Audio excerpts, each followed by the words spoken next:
Don Baker of Savannah, Georgia is with me. Good morning.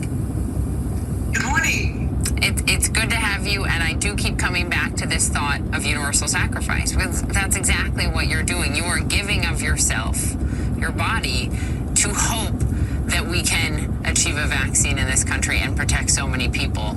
You were the first, as I said, in the phase 3 trial through Moderna. I know you just got your second shot recently. You don't know if it's the drug itself, the vaccine, or the placebo. How are you feeling?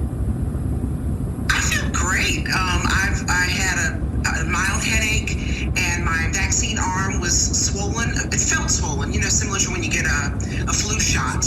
And I had one restless night that first night. And other than that, I have felt really good. I have a lot more energy than I normally had in the last 2 years, because I work a midnight shift, so I get work from 3 until midnight, and that can be exhausting. Yes. But I am just honestly just so proud to be a part of this process, and hopefully this will be the answer that we need to just stop all the suffering we've endured over the last several months. For people who don't know, you are a beloved anchor in Savannah, Georgia, at our affiliate, WTOC, and it's another thing that makes you such an important voice for this, right? You do interviews, you know how to talk to the public to help people understand what you're going through. But as I understand it, this is also pretty personal for you, because your friend, your colleague there, Lindsay Gogue, who's just 27 years old, she was hospitalized with COVID for 11 days.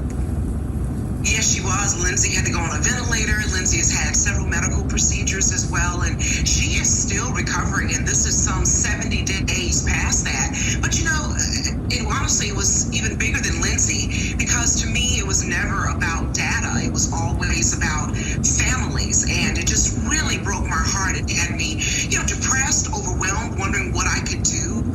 Just hearing about the large number of people who were getting sick, some mildly sick, but many more severely ill. And of course, all the deaths to me just broke my heart, because I know that families are being ruined, and I have friends and loved ones who have lost close family members. I know people who have passed away.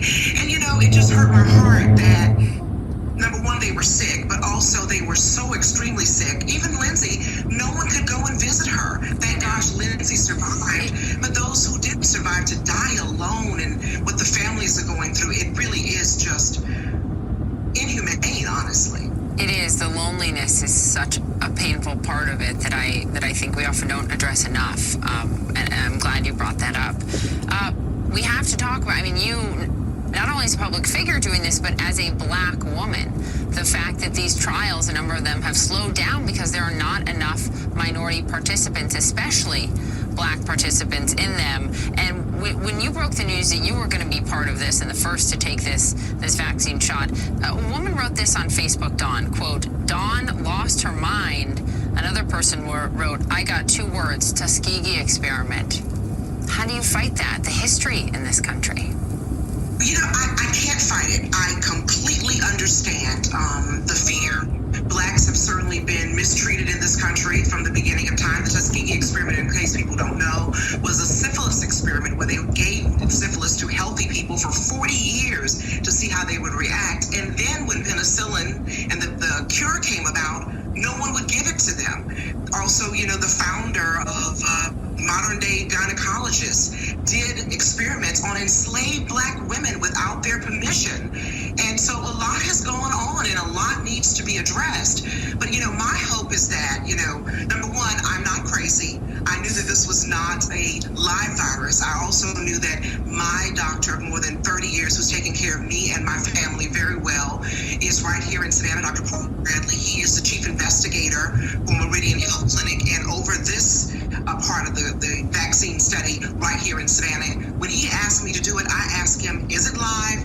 Am I going to get COVID from doing this? And I trust that he would not ever lead me down a road that would hurt me. So to me, it was a wonderful opportunity to be a part of the solution. So I just really feel that maybe what needs to happen is, before we get into these vaccine studies, there needs to be some effort made to the minority community and to actually explain and acknowledge that there is a problem and what's going on now. Don Baker, thank you for being here. Thank you for doing this. Come back, if you would, after the next one. Well, no more shots for me, thank goodness. I'm done with that. But I'll be coming to chat I'll let you know how I'm Right. doing. We look forward to that. Take good care. Thank you very much. Thank you. Well, ahead for us is colleges across